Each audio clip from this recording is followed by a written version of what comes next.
grateful for this evening and welcome every one of you that has joined us. Let me just get to the right screen that I need to share with us, and we'll go ahead with our session today or this evening. Just need to keep just ensure some few things so that we are recording, and that being done, we can proceed to today's class. And as we began last week, we were talking about the topic, the taming and harnessing of Leviathan.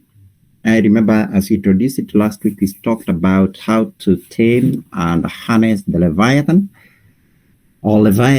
but in the grand scheme of things, you need to think about it as a lot more than just going and learning. We need to lay a lot of some groundwork. That groundwork is some of the things that we've already spoken of in various forums, whether during our Sunday service or sometimes during sessions such as this. And please, it would be good if somebody can tell me if they are hearing me okay. Please, that feedback would be good. I don't know how to, yeah, I can hear you okay. Oh, thank you so much. Thank you so much. So that's good. Sometimes I proceed without having understood whether that's whether everyone can hear me clearly, but it's good to get that confirmation. So, as I was saying, we are talking about the taming and harnessing of Leviathan. And as the series you progress, you do about maybe 5 sessions, you realize that I'm using the word Leviathan as a representation of something much bigger than just the being we talked of last week. I'm talking about like the tamings, and I introduced last week from what we learned. And today we are going to lay some groundwork. So we're going to talk about the primordial beings and forces that were set in motion at the very beginning of time, or at the account we call the account of origins, or the origins of creation. But before we do that, I would like us to just have an overview of what we covered last week. I've shared the video on YouTube, and there's an audio you can access also on our Telegram channel. So you may be able to go through, but let me just do a small quick summary of just a few minutes of what we covered last week, so that we can know where we're going to build on. I'm just going to take one of the concepts that we introduced last week, branch off with it, and try to run away with it, and see as much as you're going to lead into this in the topic that we are covering. So the first thing we need to do, we found, is we went to the story of Job. And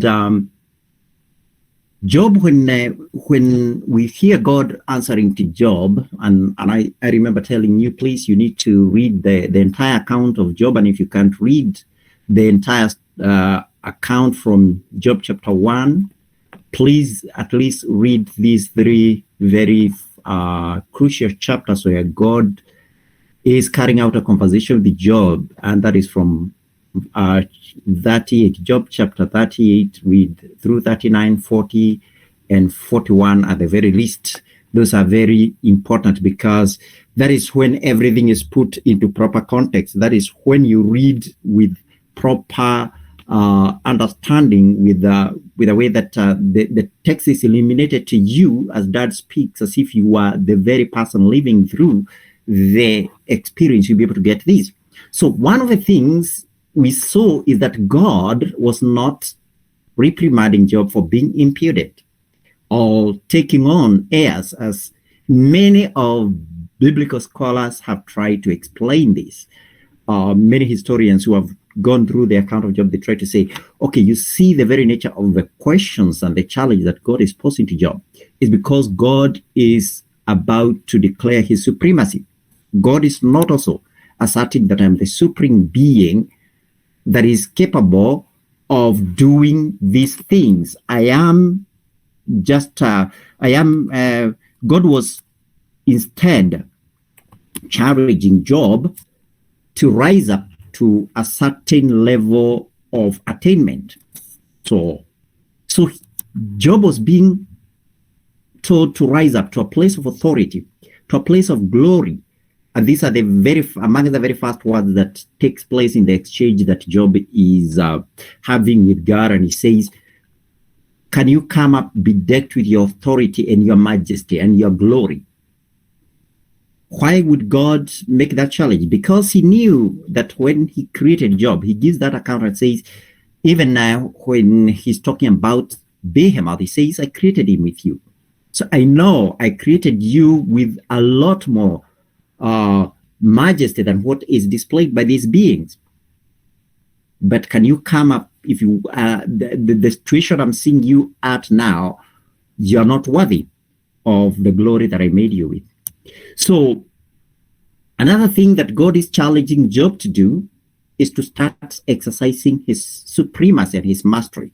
And this mastery is supposed to be, first of all, the natural world. And there are very, very many questions that God deals out to Job, dealing with the natural world, the cycles like what we know today as the water cycle.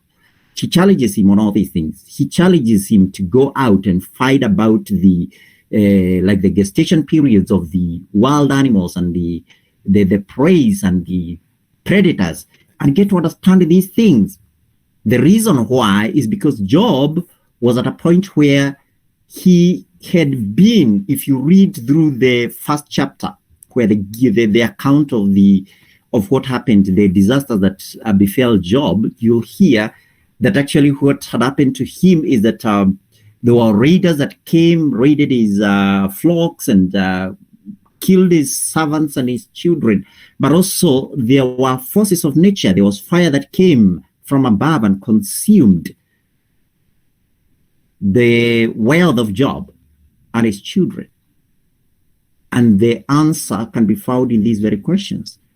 Because if this was a person who had learned to master these forces, who had risen and occupied the place that is consistent with the words that are spoken of in the later verses in Genesis chapter 1, where a man is supposed to subdue the world and the forces of nature, that wouldn't have happened. That was clearly not. So there are some, what we call, and as I've just said in the introduction about our topic today, we're going to talk about these primordial forces. Primordial is a word that talks about the forces that were set in motion at the very beginning of time. These are the ones, because there's a material universe, and we're going to go into these. One of the things I'm very thankful is what Pastor Kevin was talking about, because he did mention that when God set up the universe and how it works, he put some mechanical cycles and forces in place. He didn't he didn't create a world that was just to stay static, but he left it he set forces in motion. But the supreme being over all these things was man. And that is where Job was found wanting. Job was very devoted. He was not sinful. He was not blasphemous. He was not given over to idolatry or any of the sins of his type. But he was found wanting. You'd wonder why God managed to, why God allowed. There were one of the conjectures that have been going around, especially to these people who try to oppose our faith. They say, how can this be a God who allowed the most devoted person for this to happen to them? It's because there's a lie that has been pulled of our eyes, and we've been told, well, God is in control. God definitely is not in control, because he gives, except he's in control in the way that he's established his authority and his dominion to be exercised by man. So that was the first thing that we covered last week. Now, another thing is we took up some of the conclusions you can draw, especially from that account of Job, is that we are in the business of exerting influence, especially the people that we call ourselves, we are of the kingdom consciousness. We do that But it's something that is very important that you can read all the way from the account of Genesis and the words that God speaks to Adam, is that God didn't say, I have brought all the seas and the forces of nature of the world and snow under your subjection, but he said, go and subdue it. Man was supposed to go and subdue it. All he had was authority. Go and exert this, godly authority, subdue everything, and bring it to the template I've given you, the Garden of Eden. Man was not supposed to live entirely in the Garden of Eden, but was supposed to replicate the very nature of tranquility and sustenance and, that never failing nature of the supply that was in the Garden of Eden, and replicate it all over the world. So that is what I mean by this, that influence is not conferred. You don't get given ability to cause influence, but it is predicated on attainment. When you attain, you exert dominance. And that is a system that God put in place. And I said this, that there's no way you can influence systems that are already in place when you remain hidden, when you remain unannounced to the world, when you remain unclear about your mandate. So, or you are subjugated, you are serving a system that is contrary to what you need to establish. You need to have a system that, first of all, is able to subjugate and is able to exert its dominance. And in the series that Dad taught about the holiness in idolatry, there is very much to glean of this concept, because if we have some new people when I speak about that, I'm talking about Apostle Daniel Wesonga. There is that series is actually, there's a shorter version of it that is available on YouTube. You can go at any time and be able to read about what we mean by that. And Dad has been speaking about this multiple times. And says some people, it's almost laughable when you see people who go and condemn practices like yoga. How can you condemn something like that when you have not even inquired into it and known the exact source of authority for people? How is it people who do yoga manage to access spiritual realms that many of us have not even gained even a glimpse into? How can you then go again and say this is utter evil and it is lies and it's a fabrication or things like that? So you need, first of all, to establish or to understand and create a system that is able to influence something that is above and that is predominant, to be able to subjugate a system that is contrary to the things that we are talking about. So now the last thing we talked about, I want to talk about, is what we were able to find out about the nature of these two beings, Behemoth and Leviathan. So we learned that when we read Job chapter 40, you read Job chapter 40 verse 15, that is where God begins the account of the Behemoth, is where God tells Job that, look at the Behemoth, whom I made with thee. So it's very clear there. We find out that these were beings that were created at the same time as man. Otherwise, it wouldn't. It would lack the authority. Those words that God spoke to Job and said, "I made them." These are primordial beings. They were created alongside man. So that tells us something, and we're going to unfold a lot more.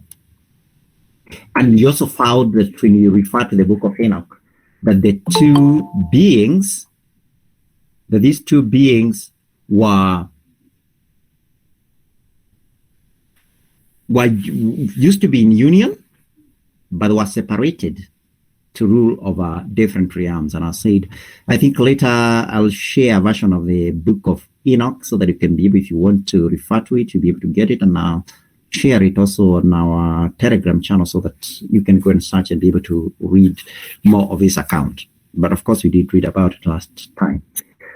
So we also realized we found out that the behemoth is male by its nature, and that he rules over pastoral lands, or what is interpreted as the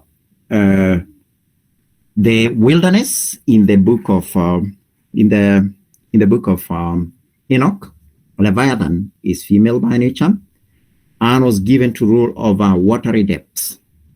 So that's it. These are the foundational concepts that we were able to lay out last week, and we are going to pick up from this the ground is laid now for us to be able to understand about these beings. And they are not just beings. I said last week when especially as we were reading through Job, that you see the very nature of the words and the terms as they are used to describe the beings. They are very instructive. The language that is used there, you'll find that they are referred to as something that stands over some of the primordial forces that rule over the art and the nature and the cycle of creation. So we go now to today's topic, the nature of primordial beings and of forces. And we're going to go to some familiar words that we all know and we have read multiple times, especially in astrology. Much of our astrology is actually like almost, this occupies almost, I would say almost even 90% of the concepts that we have about astrology can be predicated and can be anchored on the words of Genesis chapter 1. Now, that is why we are going to go back there and then try to unfold some of the things that we need to learn. I am using these ones to lay a groundwork for us to be able to know what we talk about, like when we talk about taming something, how do we tame it? When we talk about harnessing it, we need to understand what is the nature of the things that we are talking about taming and harnessing from. And that is what we are going to do today and take it as far as we can go. So let's go to read Genesis chapter 1, verse 1. And these are the very familiar words. In the beginning, God created the heaven and the earth. That in itself is, that tells us a lot. So I usually prefer to call this original, this account not as creation. I find it a lot more accurate to talk about it as an account of the origins, because this is the origins of creation, and it was supposed to just be the primordial set of events that set off an avalanche of creative activity. And in a sense, it has happened like that, but it has not always gone to the plan that was intended by the creator of the universe.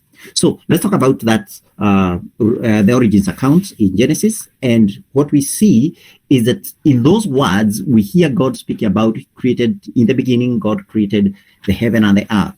So what do we mean by that? So God creates two realms called heaven and earth. It's very, very important that when we read, even if the very words that I used later, we learn from the context what is meant by each one of them. So heaven is a spiritual universe. It speaks about the entirety of all the realm and system of reality that encompasses our spiritual experience, whether good or bad. It's in heaven. And people usually have this understanding as if heaven is a place that is removed, or that is just a different, like we'll go to that place, leave this earth, and basically operate at the same laws. Actually, it's not. Heaven is another level of reality. It is a level of reality in the sense that when you're dead in the spirit, you are unable to access that. You may live oblivious of that reality. Although there'll be times and points in time where anyone, even the most skeptical of beings in the world, they do acknowledge a reality that transcends what is beyond the material world, what we can see, what we can sense, and what we can touch. And the universe, and this is a very vast simplification of describing heaven as a realm where spiritual beings such as Yahweh, I didn't want to just use God, because when you talk about God, it's a term that has received a lot of nuance depending on our spiritual experience, our cultural experience, and whatever it is that we get our influence. So let's talk about Yahweh, because that's a very specific being that we know encompasses the godly nature. So Yahweh is a being that is capable actually of just occupying or living in the spiritual universe. We know that in multiple times God has appeared in material world, but it's not like he's ever. Yahweh has never dwelt in the material universe. He is a being that dwells in the spiritual universe, except in certain guys, like we say about he coming as a son or the Messiah. That is it. We know the Messiah is something that was a being that is able to be transcendental, was able to occupy the realm of universe. So again, within the context of Genesis chapter 1, when we read the word earth, we better understand it as a material universe. And this one gives us an understanding of now everything else that takes place. Humans dwell in the material universe. This is where we exert our influence. This is where we are able to, this is where we have the ultimate authority. But it doesn't mean that we are straitjacketed, that we can only exercise our influence and our abilities within the confines of the material world. We see that we do get access to spiritual, the spiritual universe as well. So I wanted to, when I use these words like universe, I'm talking about an experience, but I'm not speaking about a reality. And you can either be totally oblivious of one. There's some people who get so much of an understanding or rather an experience of the spiritual universe, and they totally deny the reality of the material universe. You've seen that, like some monks that do a lot of meditation, and even some of people who have blood of Christianity, even there are people who tend to really even denigrate the material universe. But the material universe was created specifically for humans to exercise authority. This was a place that was meant and designed, and vice versa too. Humans were also designed with the idea of dwelling in the material universe. Without us being tied to the material universe, our concept of humanity does not have any sense. So this is just as Pastor Kevin has been teaching us, and of course Dad and also the tribe. I know multiple times, actually, even when I came to Christianity, that was one of the things that, was like, what do you mean? We are not going to heaven? And said, like, I remember, I don't know whether it's Jesse who says we're going to stay there for about 30 days. Because we are designed for the material universe. And the material universe includes everything that we can be able to see and sense. Although there's a lot more than that. So it doesn't mean just the Earth, but even if it is another planet or some other universe or another galaxy, it doesn't matter how far you go into space, that still is part of the material universe. And that is the realm of man. That extends to that kind of extent that universe is part of what we have a mandate to, like when we talk about doing preaching gospel to the entirety of creation. So there it is. Let's go to verse 2 of that very. And the other was without form and void, and darkness was upon the face of the deep. And the Spirit of God moved upon the face of the waters. Verse 3. And God said, let there be light, and there was light. And God saw the light, that it was good, and God divided the light from the darkness. Again, what is it that these terms speak to us? The first thing is to understand about light and darkness. These were what we call complementary primeval creative forces. And that is what is meant by when God says, or rather when in that account we hear that there was darkness upon the face of the deep. This speaks about the material universe. When God creates the heaven and the earth, the spiritual universe, we hear the material universe was formless, it was void, it didn't have order or systems in place, it didn't have anyone to rule over it, it didn't have the means or the systems to initiate the creative cycle. So that is why God, first of all, creates these two forces, darkness and light. What do they represent? Darkness was there before light. Yahweh, or even whether we use the word Elohim as has been used in the original verses, he used to effect the original creative work. God needed a system. And that is what Pastor Kevin was referring to at the beginning of our sharing this evening. So the original creative work was effected through these two forces. And God, it's important for us to be able to understand what we mean by creative work. Because sometimes creative work has been relegated to what we call production or reproduction. Creative work is very different. That is why God has to be very systematic. Darkness of itself, when it was there upon the face of the deep, and hear about the Spirit of God was moving up upon the waters. Already that one tells us something about the creative activity. One, watery environments. That is what you need.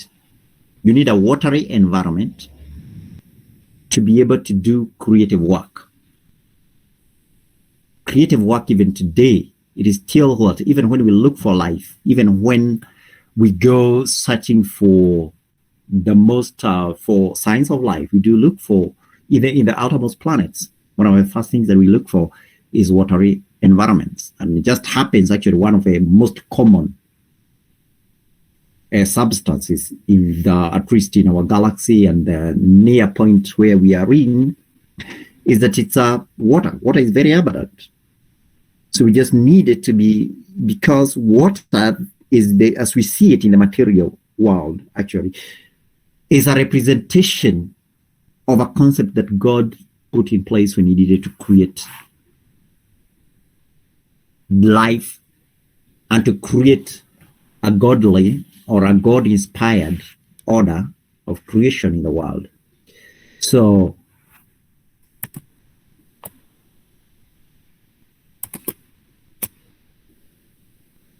creative work is not the same as production or reproduction. They're different. And we're going to go into these ones later. We know that only beings in the realms of God, or those with delegated godly authority, can engage in what we call creative enterprise. Only beings that have that capacity or have been relegated, have been given godly authority, it has been delegated to them. Just like godly authority for creative work was delegated to humans. We are soon going to look in the next few slides, you're going to look at exactly how is it that we do creative work. But as I've said, you do need two forces. You need darkness and light. And you do need a watery environment. In the book of, I think in Ecclesiastes, it talks about cast thy bread upon the waters, and after many days you shall find it. That's a very important understanding for ourselves. Because when you are speaking to a watery environment, you're doing the seeding. You cast the bread upon there and you speak into being the things that you need. That's the very same template that we see God using when he's creating the entirety of the universe in the origins account. He says, let there be, like he speaks about it, let there be light. And there was light.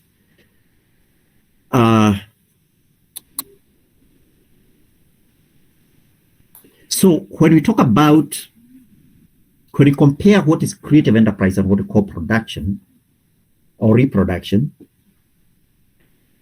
we see all living beings that we can see in the material universe, they have a capacity to reproduce and to do reproductive work. Everything from viruses to bacteria to mushrooms and bananas and maize and pigs and cattle. They all have an ability. They can reproduce. They can do productive work. Why? Because reproduction is just fitting within a certain template that has already been created. There's no diversity, there's no imprinting, there's no exertion of originality. It can only follow from the same system. And we say it's not only that.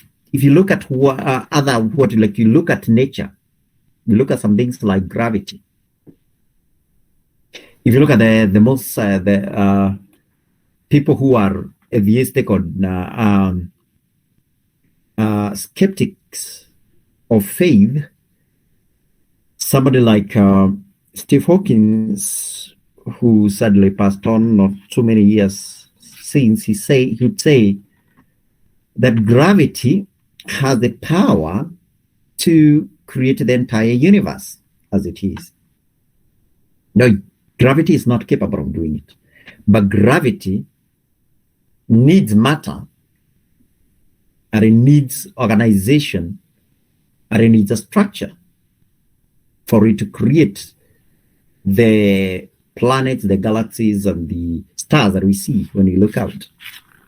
Electromagnetic forces, we see these, the materialistic understanding of everything that exists is that we have forces such as gravity, electromagnetic force, and then we have matter.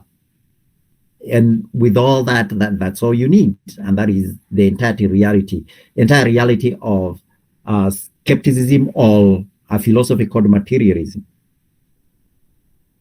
It's predicated on the idea that if you cannot measure, you cannot test something, then it does not exist. It is not real. But it's a contradiction in itself, because there's a time we could not measure. Like, let's say electromagnetism was not known to be a concept up until, let's say, I think about no more than 300 years ago. The very person to understand that what we call the forces that we call electricity and magnetism, they comprise an array of cosmic forces, was Michael Faraday.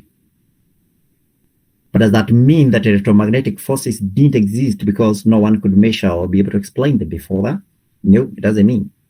But they were able to. When God set in motion, he set in motion the creative process. He unleashed electromagnetic forces, gravity, to work. Things like volcanicity, the ones that carved the mountains and the landscapes that we have in our world today.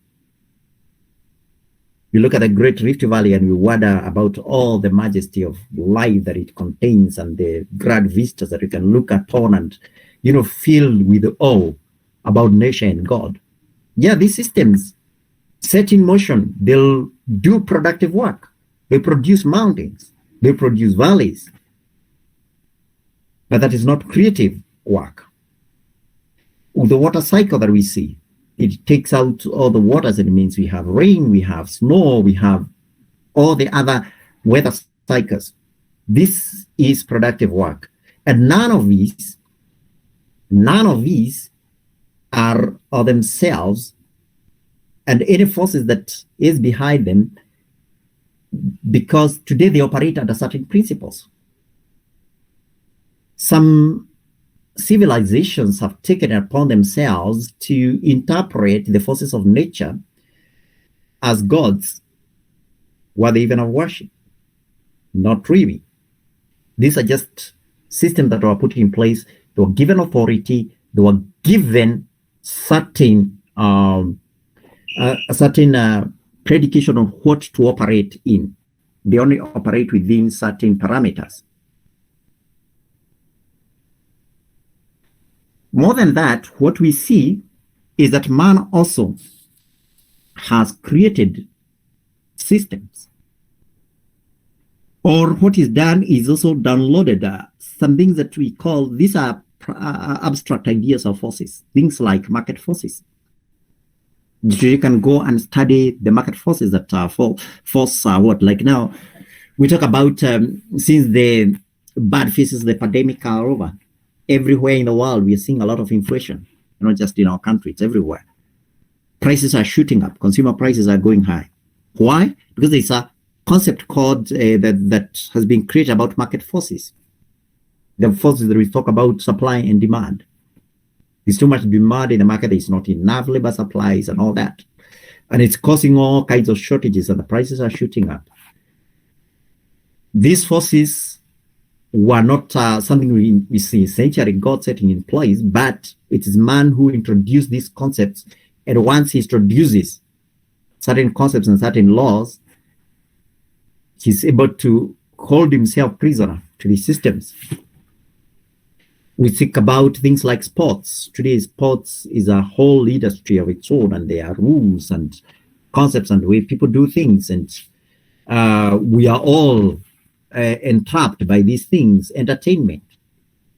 I was included in this list. Religion itself is something that man actually implements in the world. It's not a godly system. God didn't create religion. It is man. Things like mythology. Much of the stories that we love everywhere, if you go, actually one of the greatest paradoxes is that, because I do interact with people who are skeptics a lot, who are willing to lay down their lives to prove that there is no such thing as a supernatural level of reality. But these are the biggest fans of epic science fiction movies.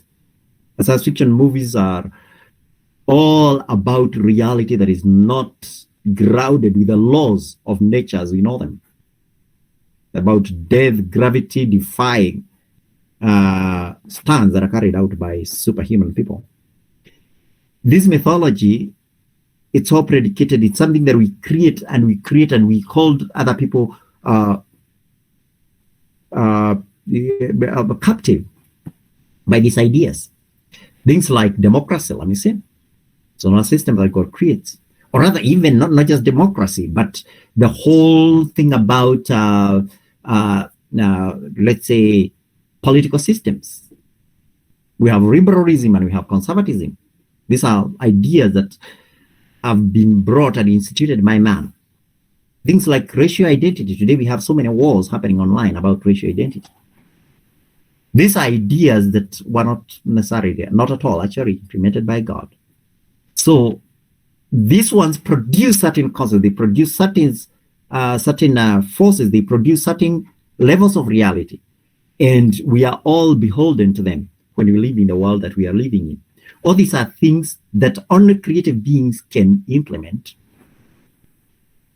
But these primordial forces, no matter what is it that stands behind them, they don't have that. That's why it's only humans that are able to engage in these kinds of activity. Now, let's look at verse 5 of Genesis chapter 1. God called the night day, so and the darkness, the ones he just created, he calls that night. And the evening and the morning were the first day. So this is just a continuation of the first day we just looked at. That's the entirety of what I want us to look today and be able to read down the groundwork of what it means to do the work of creation.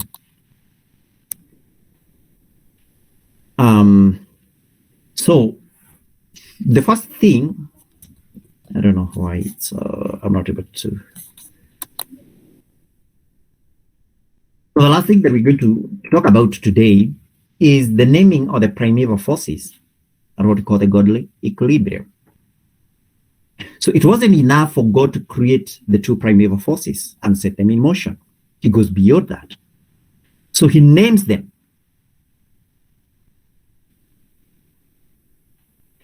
And naming is a godly preserve. It's only gods that are able to name things. So he named them night and day when they got manifested in the material universe. Darkness and light are not themselves, they are not material, they are not a preserve of the material universe. They are spiritual concepts as well. So in the spiritual world, the very rules of creative enterprise that we do in this world draws upon the very same rules and principles that drive creative activity in the heavenly sphere. And when God brought darkness and light to manifest in the material universe, he had to set up parameters by which they operate. Anyone who has seen in the spirit, and I know we do have plenty of that, I love the kaleidoscope of experiences that we are able to undergo as a family. And you hear the kind of rules that undergo that we are able to witness when we see in the spirit are very different from the kind of experience we have in a world that we live in, that itself is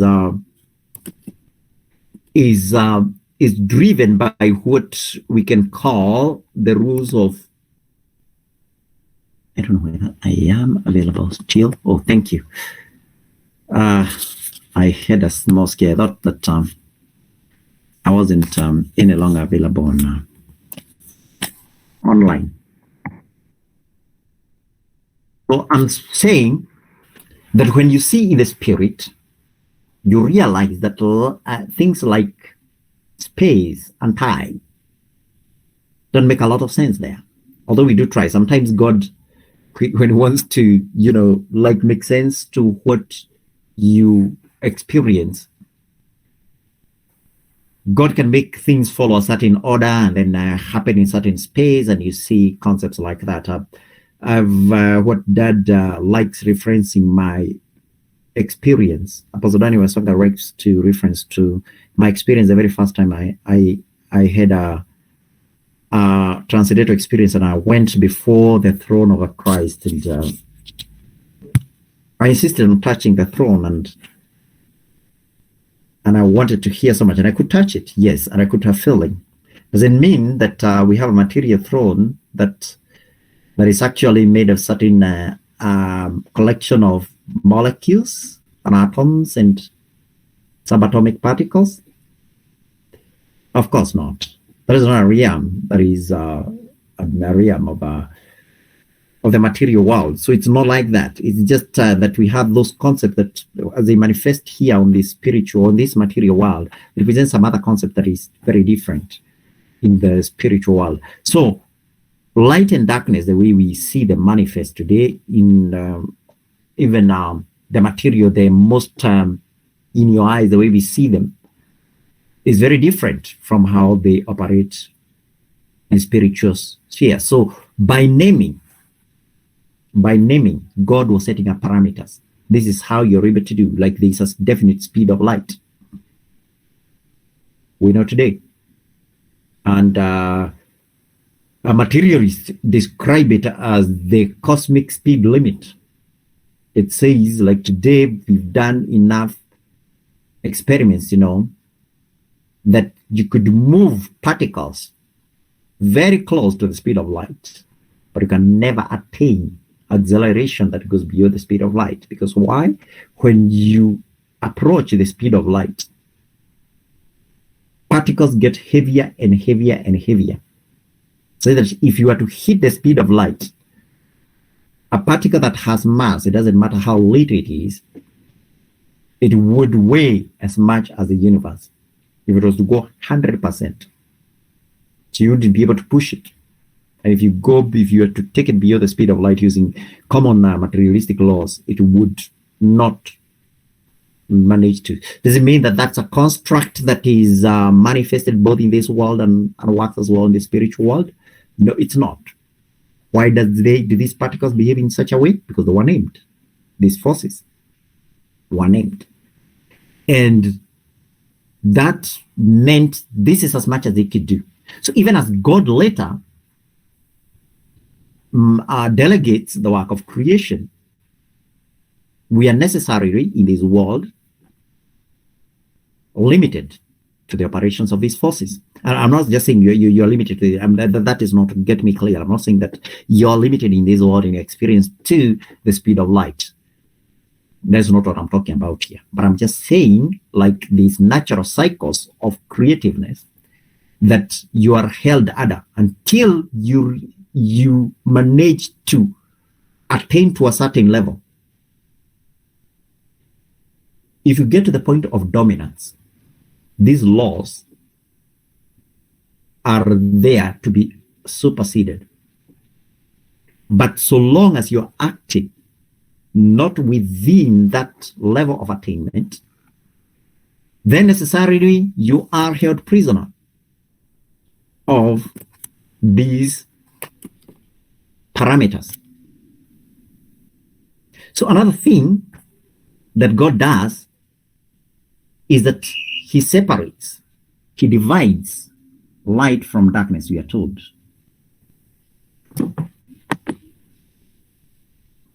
And this concept of separating light from darkness has often caused a lot of misunderstanding. It has been misunderstood in Christian circles. It is held to mean that God separated light from darkness so that light can stand on its own, darkness can stand on its own, and they can never mix. Actually, even reading some of the people who try to provide a commentary, like in the book of Enoch, when you talk about the Leviathan and Behemoth being separated, being masculine and the other one feminine, is that the understanding was that they were separated so that they could not meet and mate and produce progeny that would totally annihilate man. And possibly there's a truth to that. But it doesn't mean that it's an impossibility. It's not a law. It's not God drawing a line in the sand and saying this is what can be done, and you cannot exceed, you cannot go beyond this law and these parameters that I've just said about. No. Otherwise, it's or rather, it is about challenging us to rise up above and start asserting we can be able today. I'm saying that it is not beyond the realm of man, who is the be-all and end of all of what happens on this world. That there's a force that is beyond their control. Today, we can make Leviathan provide for us through creative enterprise.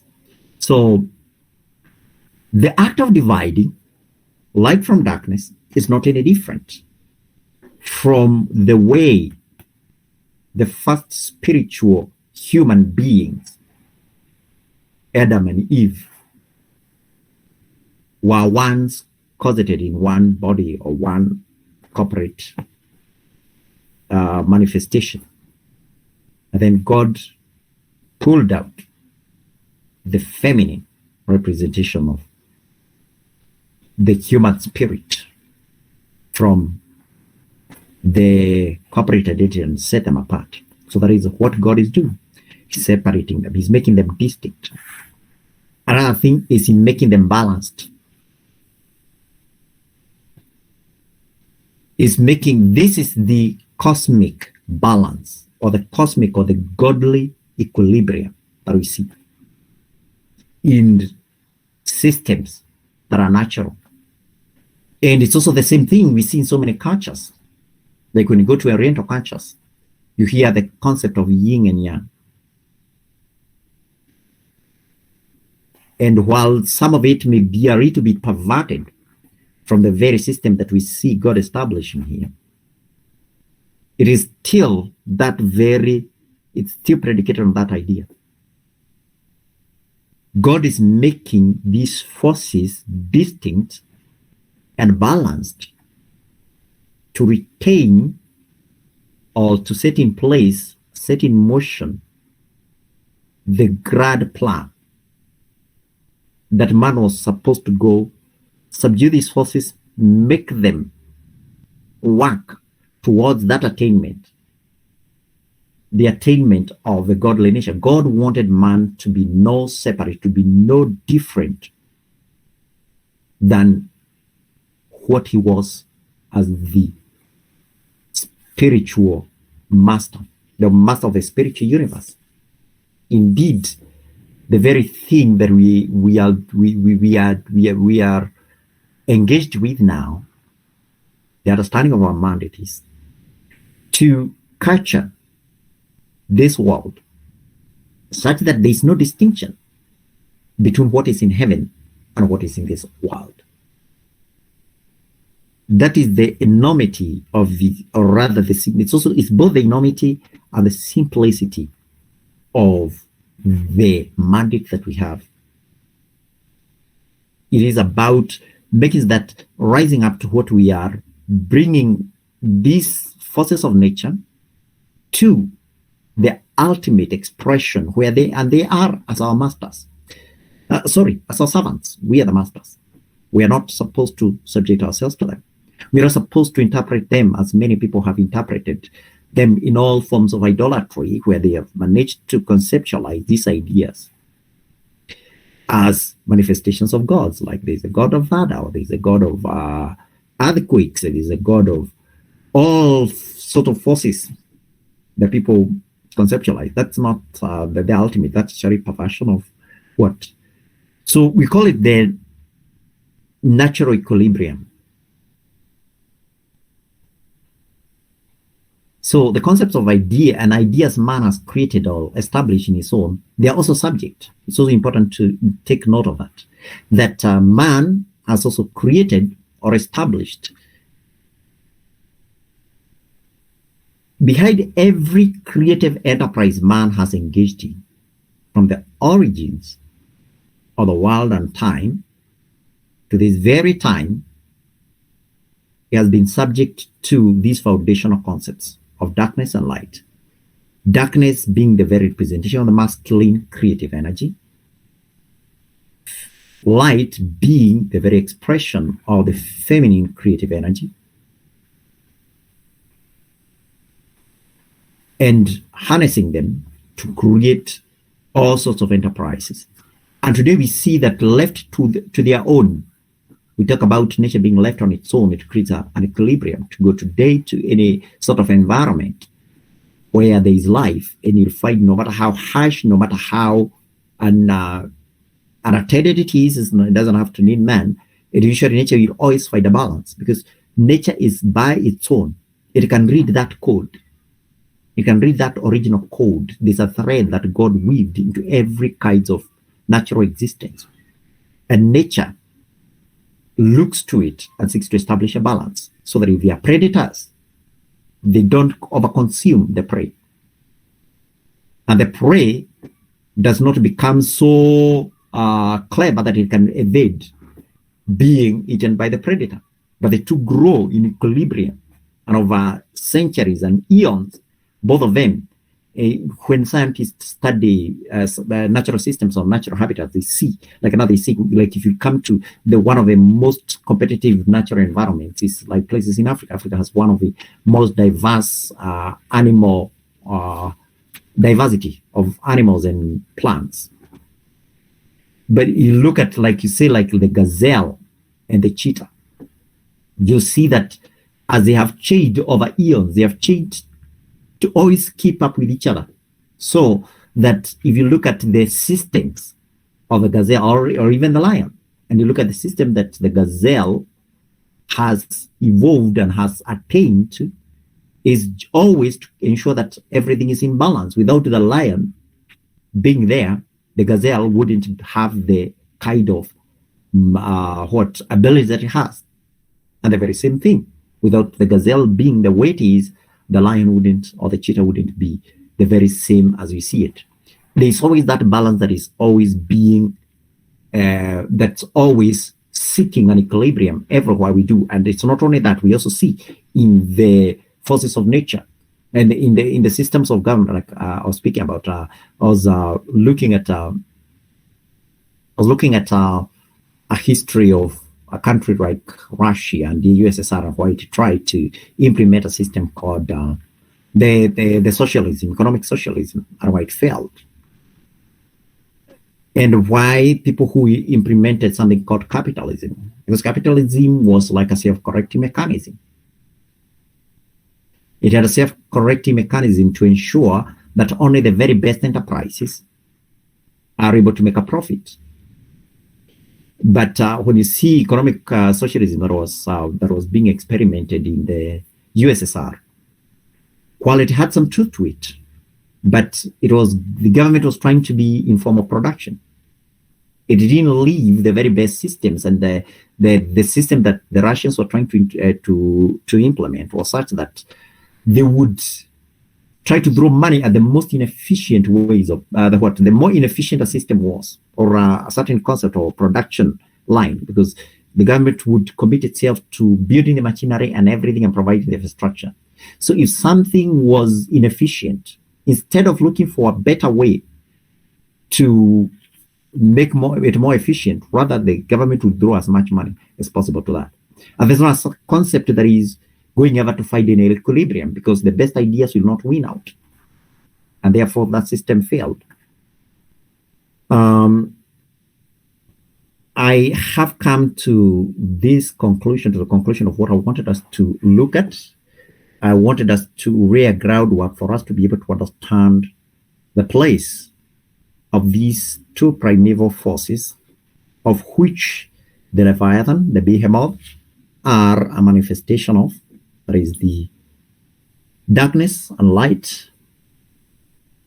In the normal continuous of time, they are called day and night. When it comes to creative activity, they are the female sexual, they are the masculine sexual energy and the feminine sexual energy. That's as far as you're going to go today. So if someone has any question, you can answer. You can also share before we go into the next session. Please. Hi. Hi, little sister. Is that Mama? Hi. Yes, Mama Tina Kudo, you can speak. Yeah, hi, big bro. Thank you. You're welcome, little sister. You have done very well. Thank you. I'm sorry, what I want to say, wasn't really in what you mentioned, but it's all right.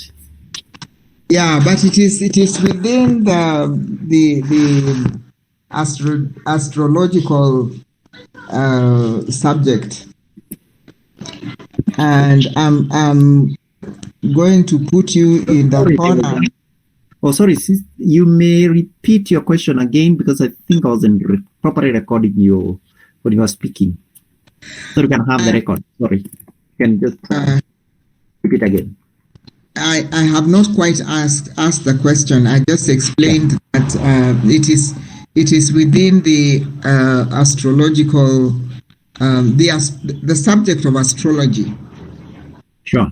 And I said again, I'm going to put you in the corner because we are silent about something that seems to be screaming all over the media.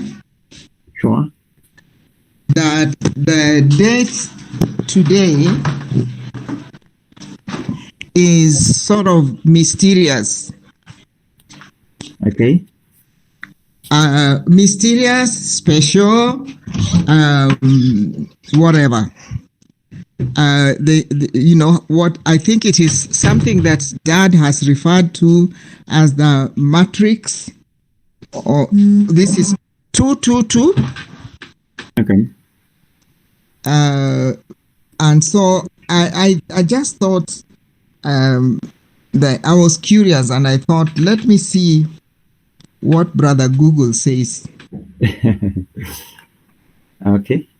Yeah, and it's also called an angel number. Is it angel number or angelic number?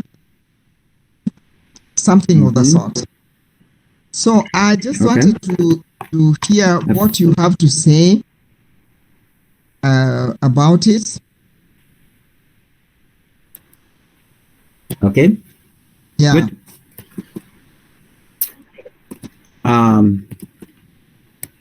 Numbers. So I can answer. Yes. Or maybe. Do you want to provide further context? So when you speak about numbers, yeah, and of course dates are representation of numbers. Numbers in mathematics are expressions of these very same forces I'm talking about.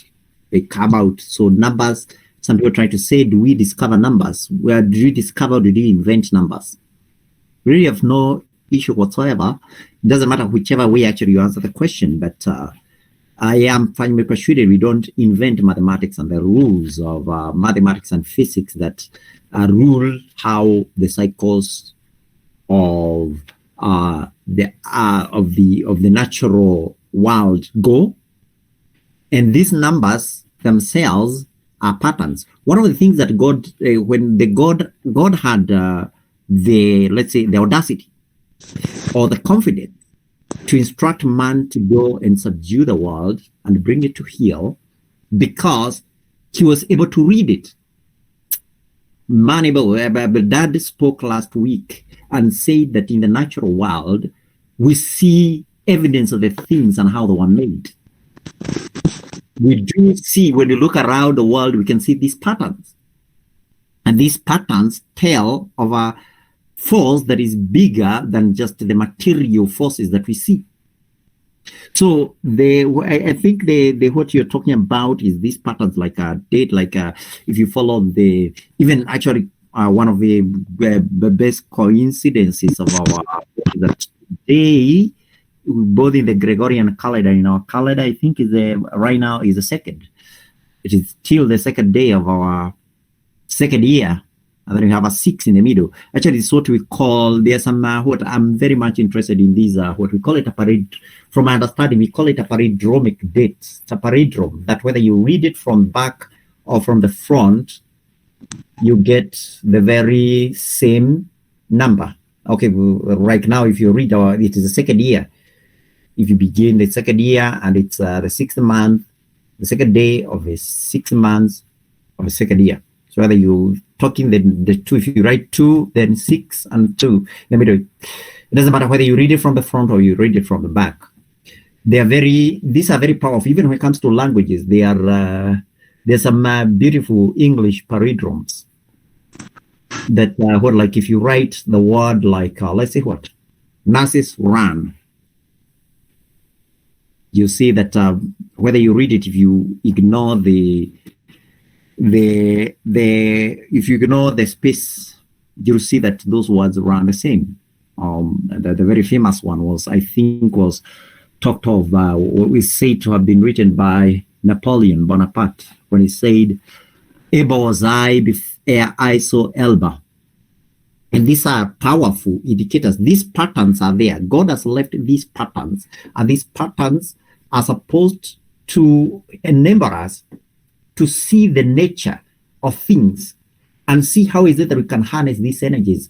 Every one of the technologies that we talk about today, it only came to being. It didn't come like, oh, man didn't just discover it, but it's just building slowly, studying patterns here and there, and being able to establish how these forces move, and then being able to work out the exact nature of these things. And it's the very same thing when you talk about like even the dates and according to certain consciousness. We ourselves have a different sort of system, like that is a little bit removed from the Gregorian system. The Gregorian the Gregorian system, when it comes to like the naming, the creating of mans, the mans are not natural. They are not named. They are not. The dates are not themselves drawn from natural cycles of anything. They are actually just arbitrary decisions that were made by the very influential emperor of Rome, Julius Caesar, when he made the calendar and wanted to add predictability, and he thought that because we can be able to execute, we can be able to learn about the cycles of the motions of the planets, we can institute a system that not necessarily drawn on on all the motions of the planets, but rather we just take the sun. The sun is very predictable, as I said last week, and then we can institute some system of months that have fixed days, make it convenient for everybody to be able to tell. And because, of course, Julius Caesar was thinking about ruling an empire that was very, very wide, that didn't have exactly the same way system of reckoning. So it was something that was practical for that time, but it started ruling over the truth. Our system is such that it is tied. Like now, you see, whenever you see the second date of any month, you can be sure that the moon sets about 2 hours, about an hour, about between 1 and 2 hours between the time the sun set. Always. On the 15th day of our month, you'll see a full moon. So you see the sun set, look to the set in the west, you look to the east, you see the moon rising. So those numbers give you more access even to an understanding and the various patterns that we can work out from within ourselves, and also those around us and the nature of things that happen. These numbers are not arbitrary, they are not by coincidence. And even when we talk about, just let me say, I'm talking about how perverse even the Gregorian system itself is. But it's something that has been instituted by man as a god. And it's infiltrated everyone's consciousness. So it has power of its own. Yes, it gains power and prominence. These things are very, very important. We ourselves is that because we are so much today when we live today, and even this question about people talking about even saying that we don't need astrology is because people have been inured to understanding what astrology is. In the early times, you didn't have that luxury because they didn't have iPhones and iPods and everything that is keeping track of time for them. You had to look at the natural cycles.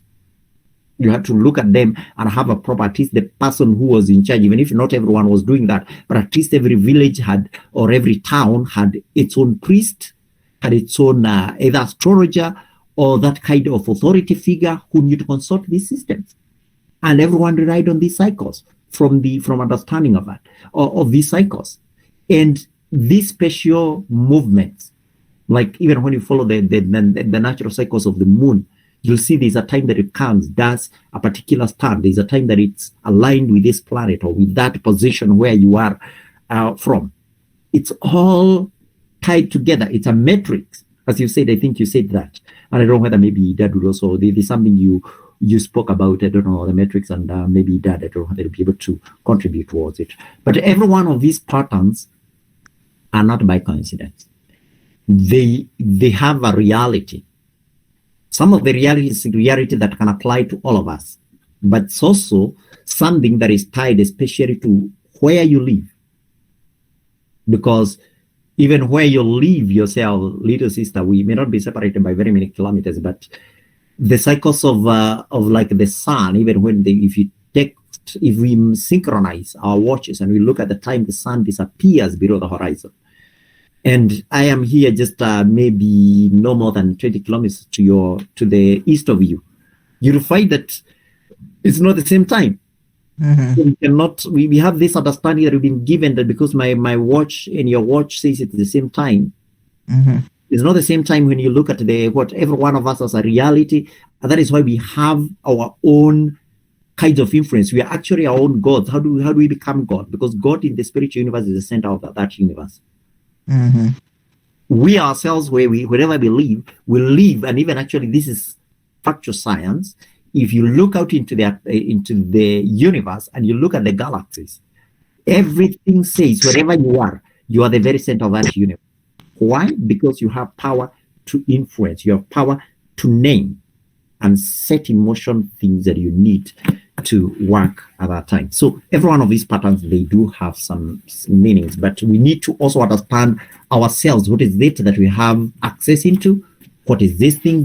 What do they mean for us? And that is why I've said that most of what we do astrologically now, we do it with individuals so that people can understand these things from where they have most influence. What I have influence over is not what Mama Tieno has influence over. It's not what Pastor Kevin has influence over. It is not what any other person within our congregation or somebody who is located in another world, another corner of the world, has influence over. We need to be able to understand every one of these things and be able to apply the right meaning to. And what has not been programmed, we program it anew. And what has been programmed the wrong way, we program it again. So we have that power to program it. Actually, naming, I forgot to say this. When it comes to naming is just another word for programming something. When God was naming darkness and light, day and night, he was programming them. So we ourselves also have that power. We have to program. That is what we call programming, by asserting certain meanings to certain concepts and cycles. I don't know whether I managed to answer you well with that convoluted long answer. Yeah, I'm happy enough. I would be very happy if Dad would add something on. Okay. I don't know whether Dad can hear us.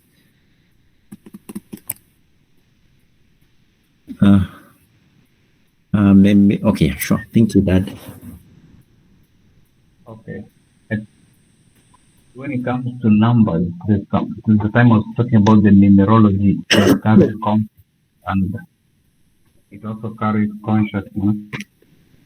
And we have various kinds of levels. Okay, the first thing is, for instance, when you talk about today being the 2nd of February, and 2nd of February 2022, when you're talking about this kind of death and why specifically astrological kind of perceptions and such. And you see, whenever you say a system is perverted, there's something that normally we may not, being a nominal Christians do not necessarily see much of, like, if there's something that is out of place, they don't place it to have a meaning. So it's like, no, so what? Like, for instance, when somebody argues the concept of saying that, for example, that Jesus Christ was not born on December 25th, then a believer won't want to search much, and even if they find that is not true, they're like, no, it doesn't have an implication, yet it carries a lot of implications. In terms of the timing, these timings in terms of dating and numbers is a powerful message and a program that operates either by giving you information in synchronicity with the divine, or by diverting, which means that diverting also can mean deception. Deception means is a veiled or it's a replacement of a truth. It's a kind of a truth that is stated to divert from the true truth, and eventually this thing determine how we fire consciousness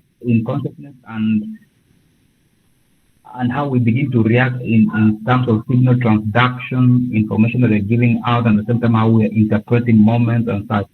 And so, to me, I'm not much more conscious of then most of the times we are so much overloaded, even for ourselves, we are so much overloaded in terms of a change when a system is changing, trying to really get divine agenda.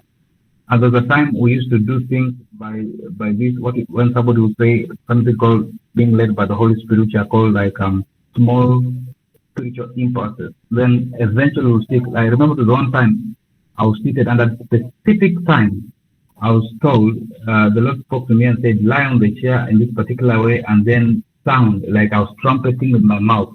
So when I explained that, Kevo, I think I don't remember the concept that was Kevo explained that exact time in terms of the timing, the Hebraic timing. Kevo, I don't know if you can remember that day and the issue that was involved.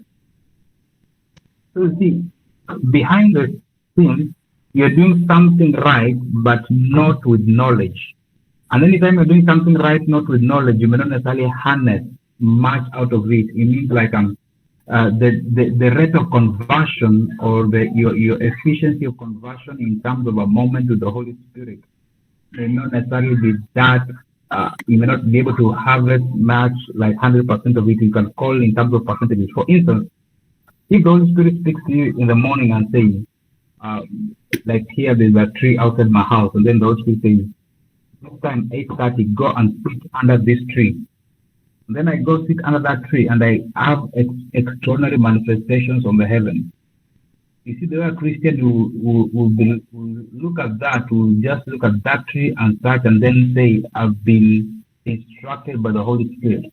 But the technicality of the information as to why the Holy Spirit is telling you that time 8:30 or a specific date is synchronicity with the let's say, for instance, the position of the sun at that particular point in time, in function, in tandem also with the kind of the wind that is blowing, whether it's an eastern or such kind of wind, whether it's a specific kind of a wind, and then the aptness of that moment and that environment, then that tree, in terms of the script of the DNA behind that tree. So it's an entire matrix of alignment. Now, when it comes to aspects of death, if we have not been positioned in terms of, if you have not first of all found timing in terms of like being located inside time, and that is named, you can be inside time that is named wrongly. That's also a diversion. So you need to be inside the time that is the right time, then eventually to interpret the matter of that moment. So, then this aspect of numbers, like as you can see on your screen, there's it's called the second death, then the 6th month, then there's the second year, and there's a time I adhere to the I don't know if I think it's on my YouTube, the astrological, not the numerology and the term numerology, I'm just mentioning in passing, and you have to come to a place of understanding of each individuation. There's so much zeros there. Sometimes we normally think zeros are not important. But the number 0 has got it's like fullness of divinity that is unmanifested. It's like the totality of all things that is unmanifested. Then the number 2 speaks about the partnership that brings in manifestation. The number what date is it? Okay, the number 6. The number 6 that normally threatens believers. Believers don't want the number 6, and it's the best. Is one of the numbers that you need to work on so much. The number 6 is not an evil number. The number 6 is the number for mystery. When we speak about, for instance, the concept of, they spoke about 666. The number called, then it says the number of a man. What is the number of a man? And it says 666. It's not the way you calculate the name of a man, then you say it's 666. And like, it's the aspect of coming to the place of optimization of a man. So it is a man that is able to manifest a human being. It's 666 is beyond the thing you're being told about the chip. That if you receive a chip, that it does not, a chip inside you that you can pluck out does not warrant divine standard of saying there's no more room for repentance. Because having received a chip, what is the degree, what is the nature of your being that can bring you in an argument with God so that there's no more room for repentance?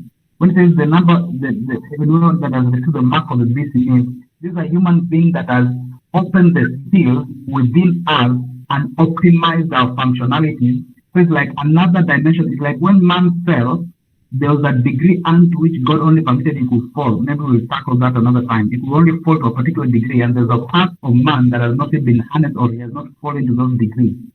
But this beast now comes after the Holy Spirit has now manifested the sons of God. Now it can be able to be replicated the other side. So it's like those who are opposed to God, they have an alternative manifestation of optimization and diverting. But I'm speaking about, okay, that was number 6. Then the aspect of 2. So in the numbers they stand, you begin to look at the month. For instance, when you speak about the month or a day, there's a position of how the sun is, the moon, then there's what is called the host and the house. Is it true, Jack? So every month in itself is a portal. Then each day in itself, they're like everything goes through 4 kinds of cycles. There's the seeding, brooding, then travailing, then birth. So you find maybe in a one set, it goes through all these kind of cycles. So all these kind of things are like demarcations in terms of the potencies that are spoken of in numbers in terms of dating in the heavens. So it's a number by itself, it's a natural by numerological understanding, but it's a portal in the heavens and a position, and then it's a force that's supposed to be interpreted and all those kind of things like that. And yeah. So to me, I would be more of like recently, because I think last week I had this encounter, and then this angel came and he was speaking to me. He was giving me some insights concerning this matter. Let me say, I remember when we had started this project and working on it, we're talking with Jack. Then I said, no, we have to start it early. Then it fell on, and I think it was on 18th of September. Then it was. Yeah, so it fell on 18th of September. Then it happened that 18th of September, we named it as our first year, first day, first month. But when we after finished that, now you see we're doing these things by divine means, rather we begin to research around it. Then when we research around it, we found that it actually, that exact date fell on the 6th day of the week. Then it was the exact anniversary of the exact day Adam was created, which means all those coincidences and alignments are not just a joke. It was the exact day Adam was created. Then it fell on the 6th day of the week. Then it happened to be the first day of our first month. And those things actually puzzle us. So eventually we began to see how these things are so much synchronized. Then there's a time I've spoken about that the world as we know it right now is in a totally different garment.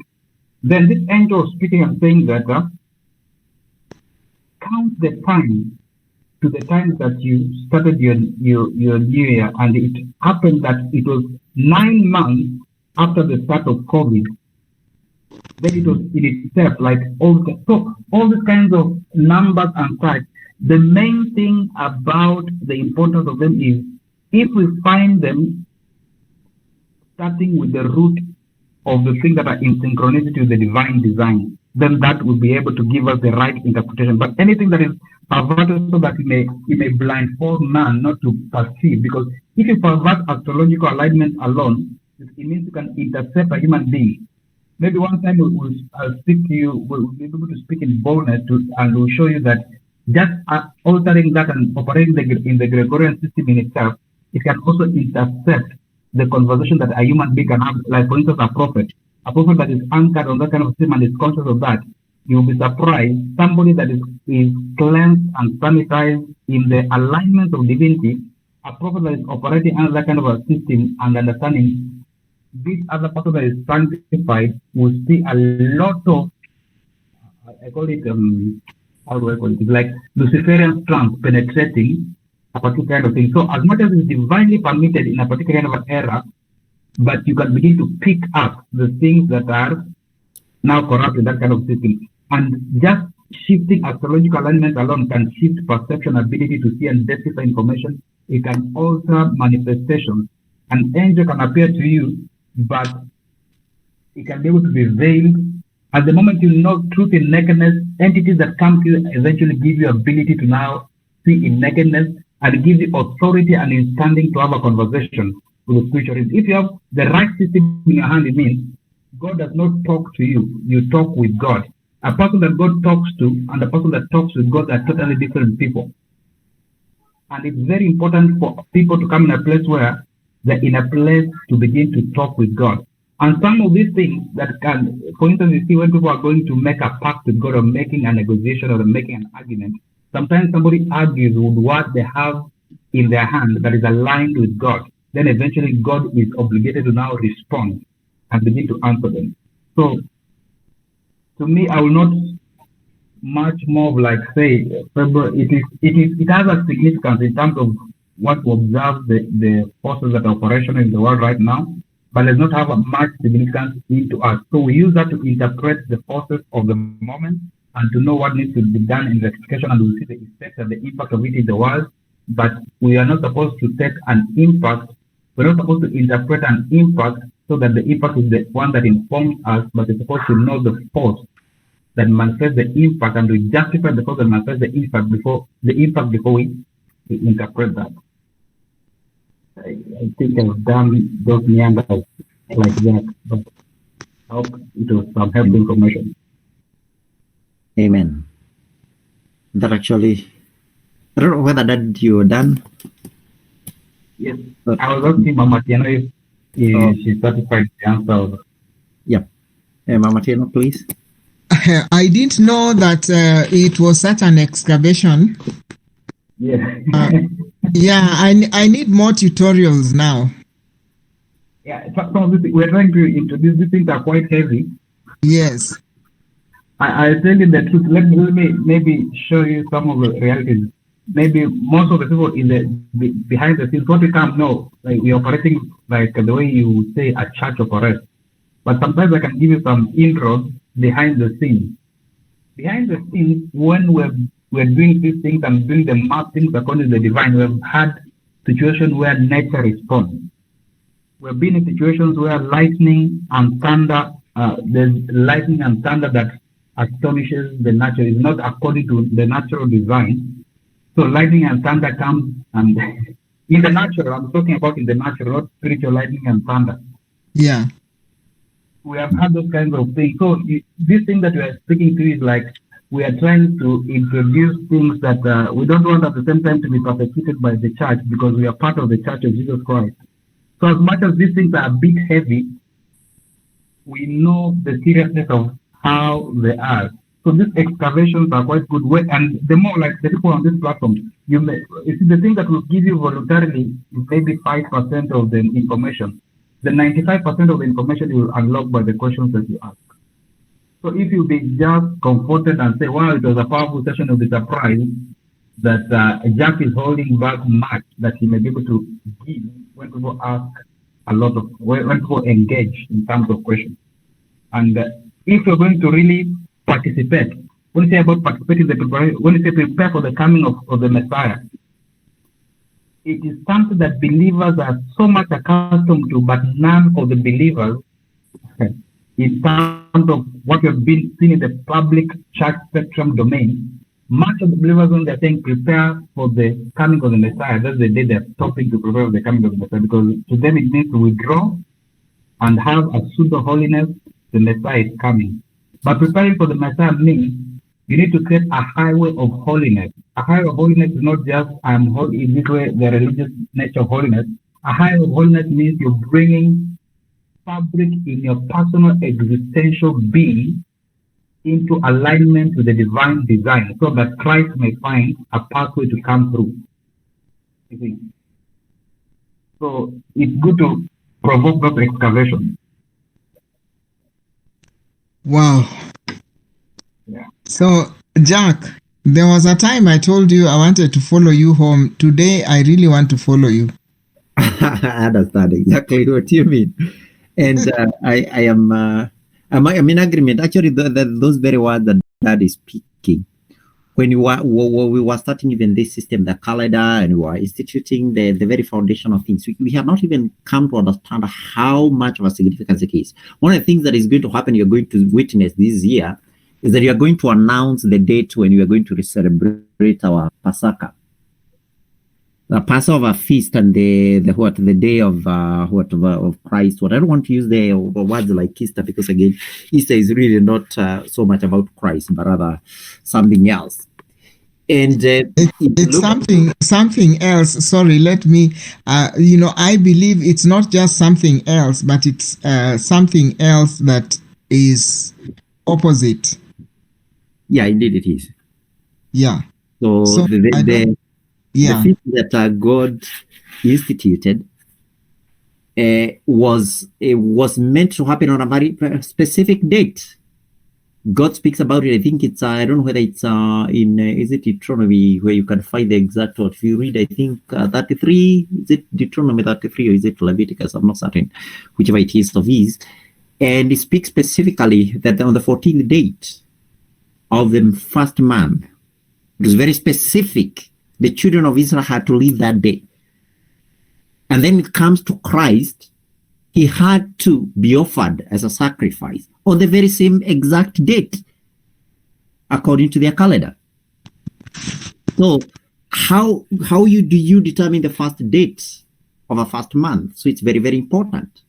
And one of the things we didn't know, what is going to be very, very one of the things that have blown our minds is that when we look at this year, like if you look at this year when we are going to announce, like if you look at our calendar, the very day on which we celebrate that time, that Passover time, that reflects that very day that Yahweh instructed his children to leave captivity in Egypt, at the very same date that Christ had to be offered as a sacrificial lamb on the cross.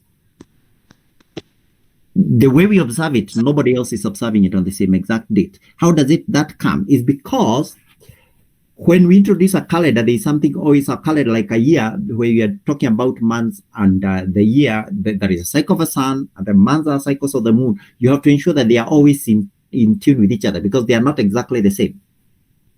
A lunar year is about 10 days shorter than a solar year. So you have to ensure that sometimes you add an extra month somewhere. So everyone does that. And even the Chinese do that. The Muslims don't do that, but the Hebrews do it. And the way they instituted, depending on the time that they conceptualized the beginning of their calendar, is that right now they are totally out of sync with the sun. So the sun, when like this year in the Hebrew system, it dictates that this is the first month.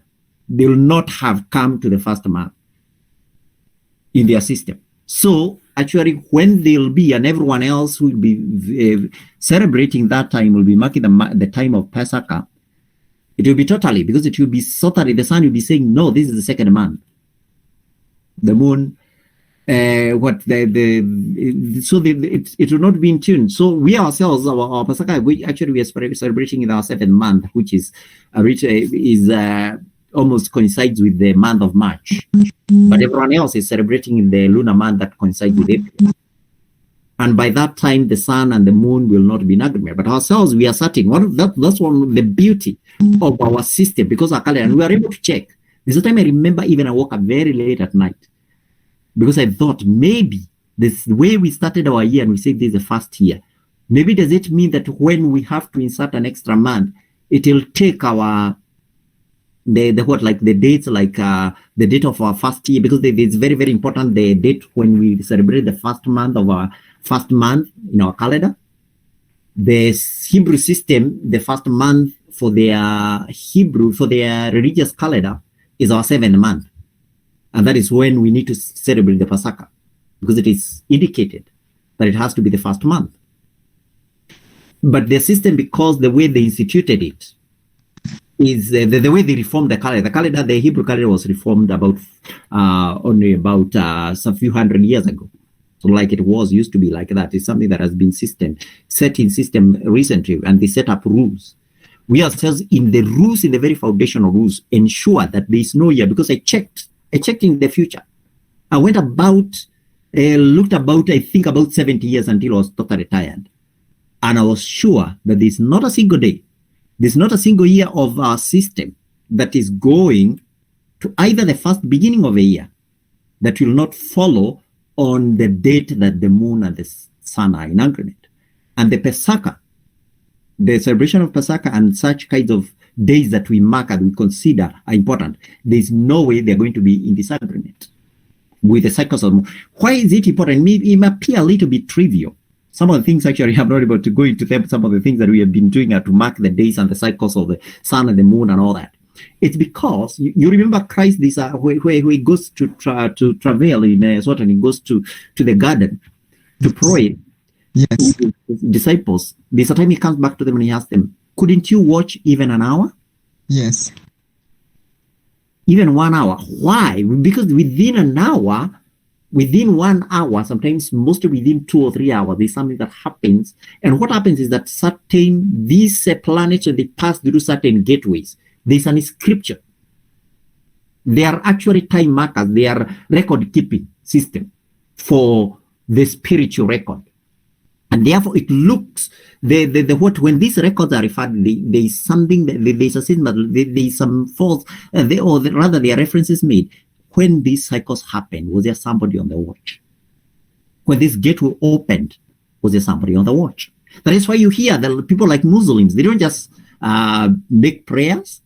Mm-hmm. They have to pray in concert with the certain transits of the planets, because they know there's an inscription that comes into record. And when this cycle comes complete, the person who is able to harness of that creative force is the person who was on watch at a certain hour, at a certain place. Mm-hmm. And that is why we are doing a lot of things, and we need to ensure we conceptualize them. They, as I've said, when God named and he coded and he inscribed the parameters within which the cycles of time are manifested in the material world, he made a law that is unchangeable. And we are all beholden. We'll be able to share more about this, of what I'm a little bit going beyond what I had planned for. But thank you, because Martino, you have opened up this conversation. And that's a sign of a brilliant student. You should. Thank you. Oh. Because I have nobody to give me a pat on my back. I know what you mean. Yes. Yeah, one more thing. Yes. I just have to say one thing and then I shut up. You don't have to shut up, really. But hey. I think other students want to talk now. Sure. Oh, there's somebody else wants to talk. Huh? Most likely somebody else wants to talk. Okay. If I was the MC, I would have told Atieno to shut up. Now, one thing I want to say is, according to this research that I did in 2020, some of whose details have escaped my mind. The one significant thing that I learned was that, according to Jewish tradition, the sacrificial lamb had to be sacrificed like on the exact date that it was born. So so by the same token, Jesus was certainly born on the same day that he was sacrificed as God's sacrificial lamb. So now the homework that I have for you is to find out or confirm, maybe you have already confirmed, about that, the constellation. Okay. That particular night when he was born, the star that was seen. Now, I don't know if this is what happens, whether it was seen also when he was sacrificed, but just confirm that it coincides with the date of the Pasaka. Okay. Yeah.